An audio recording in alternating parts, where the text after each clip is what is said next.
All right, guys, what's going on? So I'm out in the woods getting some content done for you guys, so I figured I'd bring a few training videos to you guys because I want to make better use of my time while I'm out here. So I'm going to make a couple videos that are a little shorter. Today, right now, I'm just going to work on some Barricade stuff.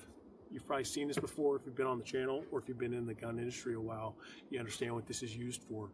But the short of it is, this is kind of a modified VTAC Barricade, used for a lot of things, right? So I can use this to simulate cover if I'm learning to shoot around cover and I want to expose less of myself. It's a good training obstacle for that. I also can use it for a barricade for actually building a position, so building structure into my gun for a better, more solid foundation behind the gun.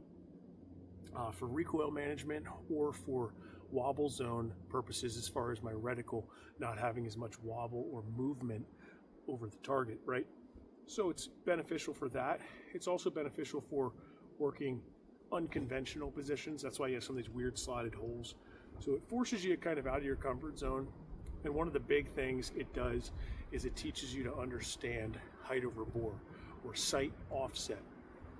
We focused a lot with sight offset for close-up shooting. We all know, if you've been around a rifle, especially ARs, especially anything with a high optic on it, but in general, the way these rifles are set up, the way the bore line is, your optic is pretty well above that, just because of the way the buffer tube is and everything like that, that when you're up close, you need to aim high relative to the distance you're at to make an impact where you want, right? Because if you're up pretty close, like let's just say 5 yards, and you just put your dot on the center of the target, you're probably going to be a significant amount low, okay?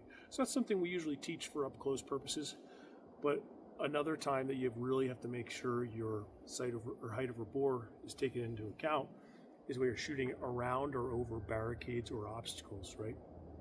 You don't want to shoot a brick wall in front of you because your sights could see the target, but your barrel couldn't, if that makes sense. So something like this teaches you how to do that.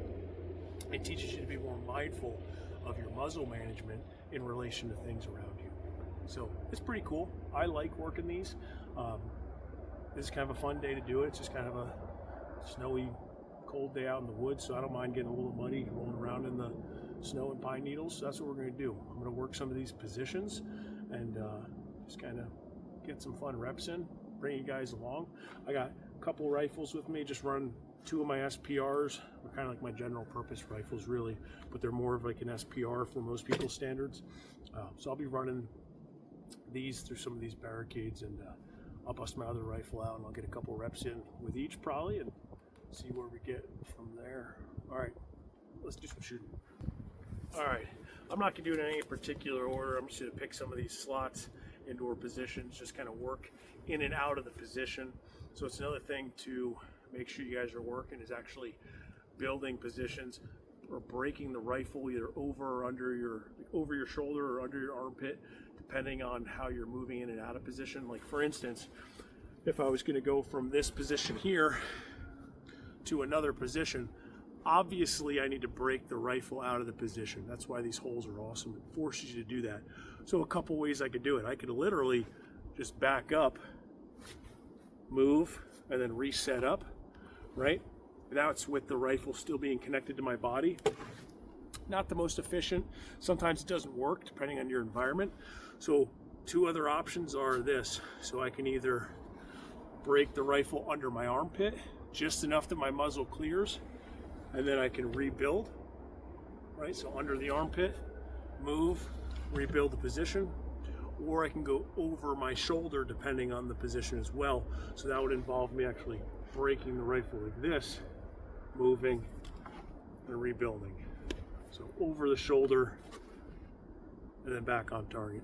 Different ones work for different people, depending on what you're wearing, depending on obviously the actual position itself. Most of the time, I'm gonna do underneath the armpit, because it's really easy to manage the muzzle that way. So I'm gonna work on some of that.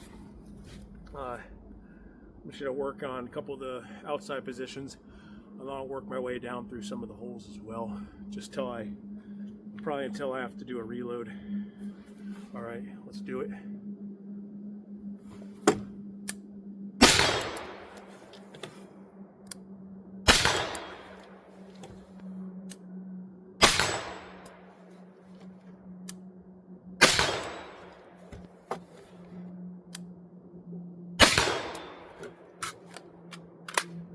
let's keep it going for a second.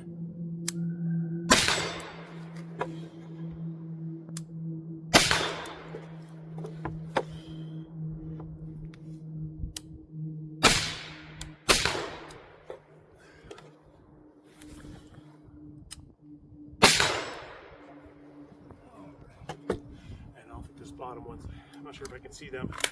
Oh, I ran out. Cool. Yeah, I'm not sure if I can see the target from those bottom ones, so I'm just gonna skip those today. That's okay. I got a couple more rounds in this mag, so I'm just gonna work a few more of them. I'll just kind of work a couple of these awkward ones and work my way up this time. So I'm also working the two different sighting solutions. So I'm using my top dot and my scope for this. And sometimes, like doing this, you'll recognize when you can get away with what. Like sometimes it's easier for me to use this top dot, especially some of these side positions where it's hard to get behind the optic. So that kind of works. But also, I think you might have heard I missed one. I had a quick follow-up shot, luckily, but that was just because of the way my dot settled on the target. The distance I'm at, I don't have to worry too much about point of aim when I start turning the gun. So I'm only at, I don't know, 60 or 70 yards to the target. It's not that far. At distance, like further out, I'd have to worry about actually holding differently depending on the gun. That's something for another video. But for today, it was that was more of just the way my dot settled on the target. So I just yanked one off the edge. But had a quick follow-up shot, so that's okay. All right, let's do this.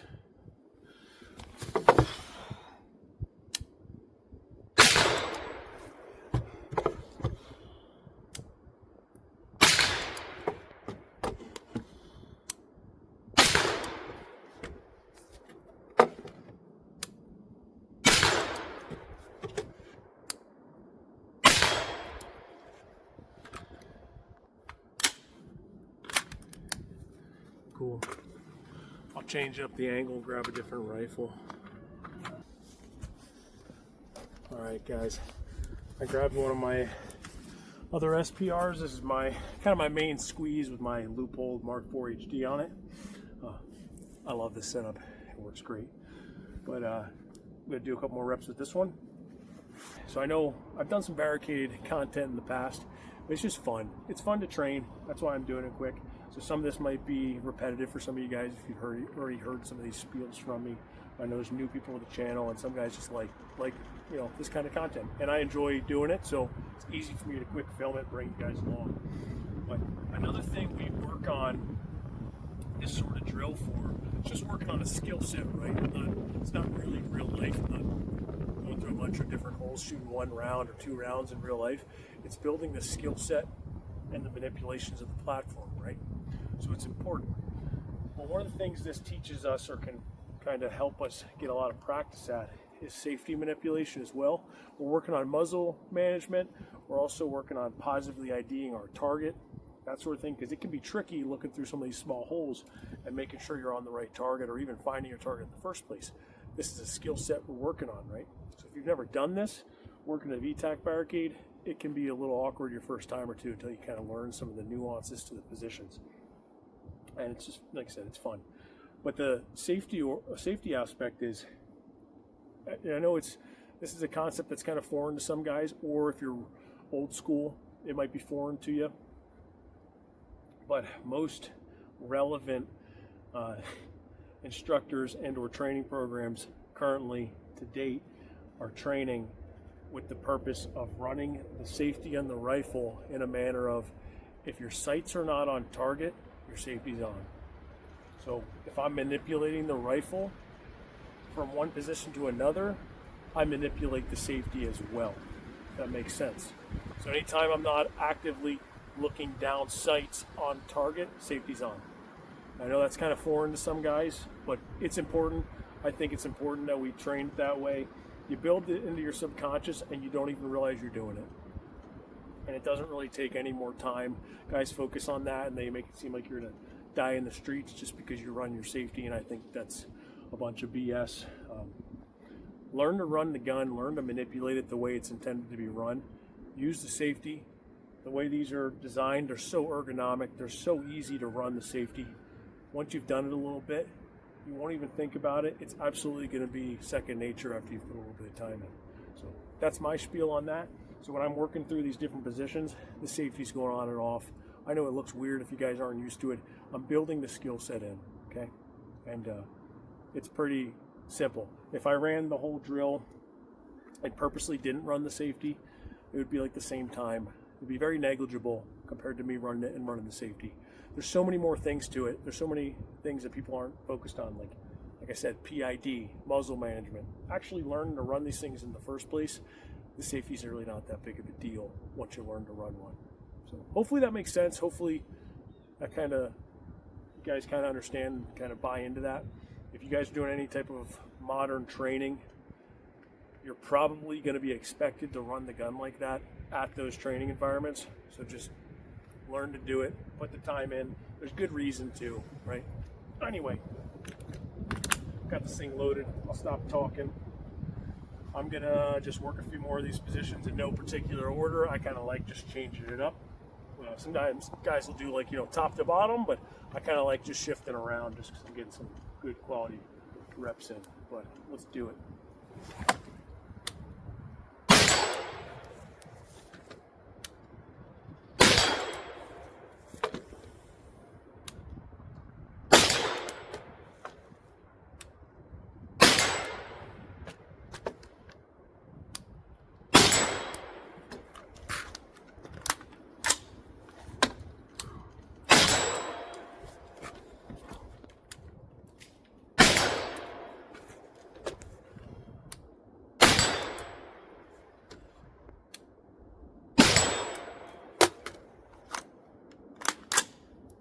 Cool.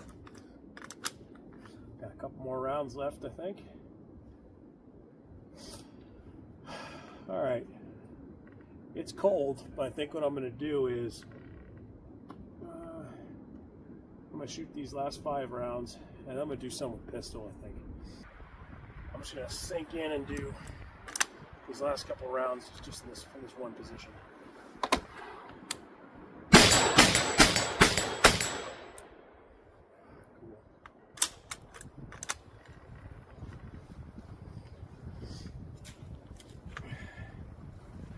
All right, I'm gonna take my gloves off. Actually, you know what? I'll leave them on. It's a good time to train with gloves on.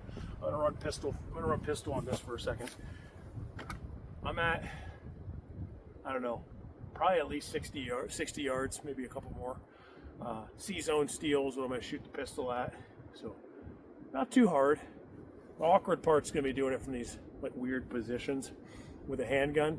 You wanna make sure you're not getting the gun in a position that you're actually interfering with the slide. So something to think about.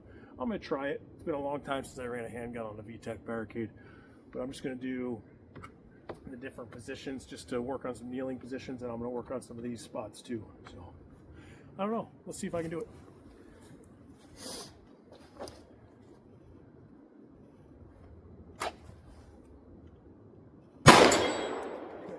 Hopefully you guys can hear it.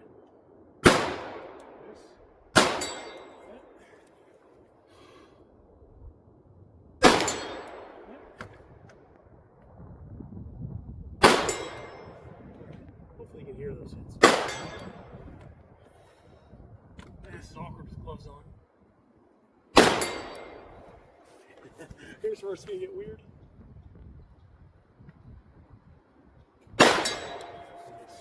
Take that.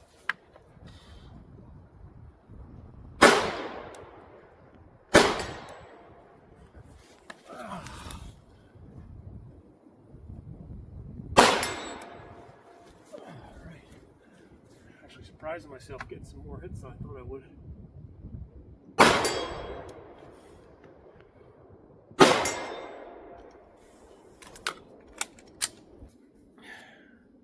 Alright guys, I know that was just a quick range video doing some barricade work. I appreciate you watching. I hope you got something out of it. Thanks for tuning in. If you like this kind of content, let me know. Right now it's easy for me to make shorter videos, like quick range sessions like this where I can make a few of them at the same time rather than me making like one long video. It doesn't get as much traction. just because I don't have a lot of time right now with work to get you guys content. So I want to still get something to you guys. So I'm going to try to do some more thorough videos coming up, but a couple minute range video is just something I can do real easily. This work's pretty crazy for me right now. You guys know me personally, understand what I mean. I've had some pretty big changes with work recently. My full-time job, which I'm not going to get into right now. Maybe down the road I will. But it's pretty wild, and I'm pretty busy right now. So this is kind of something I feel like I can do just to get you guys something. And like I said, hopefully you get something out of it. Hopefully it's worth your time. I don't want to waste people's time, but I still want to get content to you guys and build the channel because I enjoy it, and I still plan for it to be kind of a bigger channel at some point. But for right now, I'm just kind of cool with bringing you guys some simple content. But anyway, I appreciate you. I appreciate you tuning in. If you want to support the channel, please consider subscribing, hitting that thumbs up, like button, share it with your buddies, comment down below. I enjoy the feedback. And if you want to support us in any other way, you can check out our website, wingatesolutions.llc.com. We make handmade rifle slings, sling retention straps, holster leg straps, just simple stuff like that. It's kind of my side gig. And I appreciate you guys watching. Until next time, get out and train.